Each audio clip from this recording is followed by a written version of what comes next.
In this next example, we have f of x equals 1 over x and then minus 6. We should see that this is a transformation on the reciprocal function. So let's look at that parent graph. I'm going to do that in red.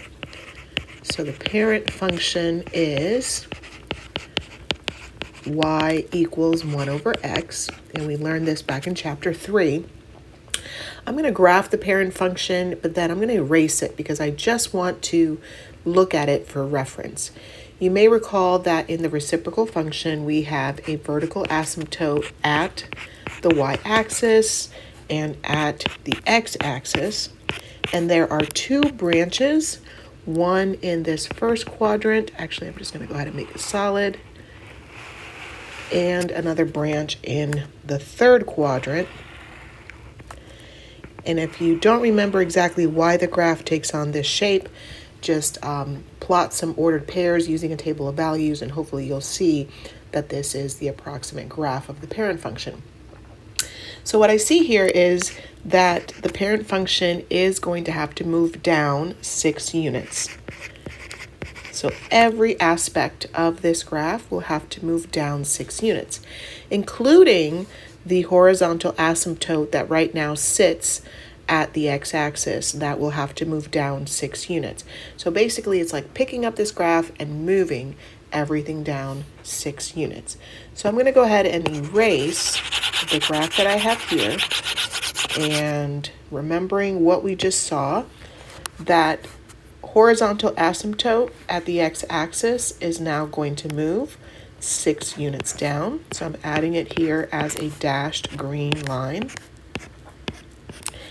Now the y-axis still serves as a vertical asymptote because x cannot be 0, and we only move downward, not left or right.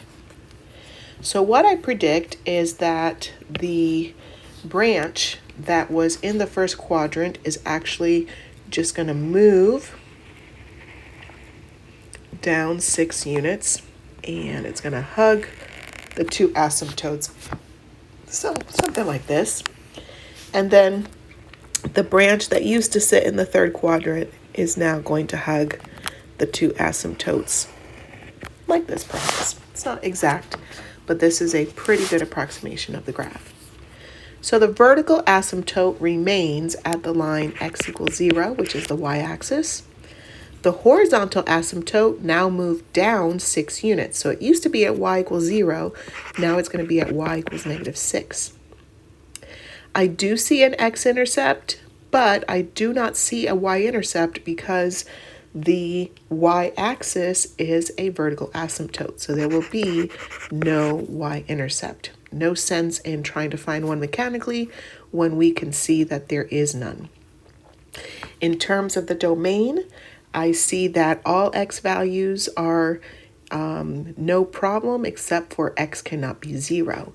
So we'll write that as going from -infinity up to but not including 0, and then we'll pick up on the right-hand side of 0 and continue toward positive infinity. For that x-intercept, I want to set y equal to 0 and solve for x.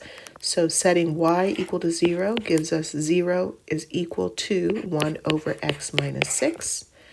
Now, if we add 6 to both sides, we get 6 is equal to 1 over x. And if we multiply both sides by x, we get 6x equals 1. And finally, dividing both sides by 6 gives us x equals 1 over 6. So we have one x-intercept at the point 1/6, 0. So that is actually right here, which we already have as part of the graph. So in cases like this where the rational function has a clear parent function, using transformations will make graphing, I think, a lot easier. Let's look at another one where transformations would make sense. Here we have f of x is equal to 1 over x plus 7. Well, once again, I do see the parent function as being the reciprocal function. So I'm going to say the parent function here is y equals 1 over x. But I do see a a horizontal transformation where we have to go 7 units, in this case, to the left. Horizontal slide or translation 7 units to the left. So without having to redraw the original reciprocal function, let's go through how moving everything to the left 7 units would look like. Originally, we had the y-axis as a vertical asymptote. Now that's going to move over to x equals -7. So that vertical asymptote moves 7 units to the left. The horizontal asymptote, however, stays the same because we move left and right, but not up or down. So that will still be at the x-axis. So we have 4 regions, and if we think about that graph, it was in the first quadrant, so it's going to come in and hug these 2 walls like this. And then we had a branch in the third quadrant, which we predict will hug the 2 walls, something like this. So we do have one vertical asymptote at x equals -7. We have the horizontal asymptote still at y equals 0. I don't predict that we will have any x-intercepts because the x-axis is an asymptote, so there will be no x-intercepts. I do, however, see a y-intercept. So to find the y-intercept, we would set x equal to 0. So we get y equals 1 over 0 plus 7. So that's 1 over 7. So the ordered pair 0, 1 over 7 will be a y-intercept. And we already have that here in the graph, approximately. I'm just going to go ahead and plot it so you could see where it is. And finally, for the domain, all x values are okay, except for x cannot be -7. So we'll write that as the interval going from -infinity up to, but not including -7. Oops, I missed the negative sign there. Give me just a moment to correct that. And then we'll pick up on the right-hand side of -7 and continue going toward positive infinity. The next example is a little different, however, than the 2 that we just saw. Here we have f of x is equal to x plus 5 over the quantity x squared minus 25. First, we see that that denominator can be factored, so let's go ahead and write this as x plus 5 over x plus 5 times x minus 5. And I do see that there are 2 forbidden values of x. However, because we do have a matching factor, that x plus 5 factor is a matching factor. X plus 5 in the denominator is a factor that will not contribute a vertical asymptote. Remember, we said earlier in this lesson that the vertical asymptotes will come from the zeros of the denominator that are not also zeros of the numerator. So only one vertical asymptote here. We will set x minus 5 equal to 0, which will give us x equals 5 as the only vertical asymptote. So again, the reason we only have one here is that the x plus 5 factor is a common factor, and it's going to produce the same 0 in the numerator as it would in the denominator. Later on, we'll refer to this as a removable discontinuity or a hole in the graph, but it will not contribute to a vertical asymptote. As we did before, let's compare the degree of the numerator to the degree of the denominator. In the numerator, the degree is 1. In the denominator, the degree is 2. That means that we will have a horizontal asymptote at y equals 0. Let's go ahead and add these 2 asymptotes to the graph. So we have one at x equals 5, and then we'll have one at the x-axis, which is y equals 0. So we see that we only have 4 regions created here, just 4 regions.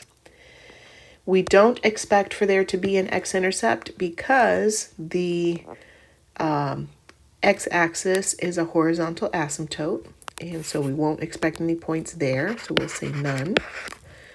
but we do expect that there will be a y-intercept somewhere. Let's go ahead and calculate where that would be. So if x is equal to 0, we get y equals 0 plus 5 over 0 plus 5 times 0 minus 5. So that will give us 5 over negative 25, which is negative 1/5.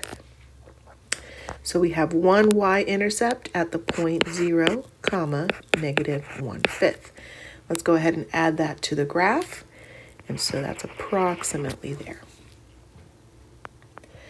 For the domain, all x values are okay except for x cannot be 5, and x cannot be negative 5 either, because negative 5 would imply division by 0 in the original function. So we actually have two restrictions on x. X cannot be 5 and x cannot be negative 5. So we'll write the domain as going from negative infinity up to but not including negative 5. Then the values between negative 5 and 5. And finally we'll pick up on the right-hand side of 5 and go toward infinity. Now I predict that since I only have 4 regions, that we will probably get 2 branches. I already see, because of the y-intercept, that there's possibly a branch here in this left bottom corner. But to feel more confident about that, let's pick some additional ordered pairs that we can plot and add to the graph. So let's say, for instance, when x is equal to 4, when x is equal to 4, I get y is equal to negative 1. So let's add that. And maybe let's go to 4.5. So when x is 4.5, y is going to be approximately negative 2. And so I do see that it's going to start approaching that wall on the right. So I think these points are enough for me to predict that I'm going to have a branch that kind of hugs these two walls, these two asymptotes, and so I'll get a graph that looks like this. I do think there's going to be a second branch, and I predict it's going to be in the top right corner, but let's kind of confirm that suspicion by selecting some additional ordered pairs. So let's go to, for instance, x equals 6. When x is 6, I get that y is 1, so we'll have a point there. Let's go to maybe 5.5. When x is 5.5, I get that y is 2. So that kind of confirms that it's going to start traveling upward. And then let's choose something like x equals 10.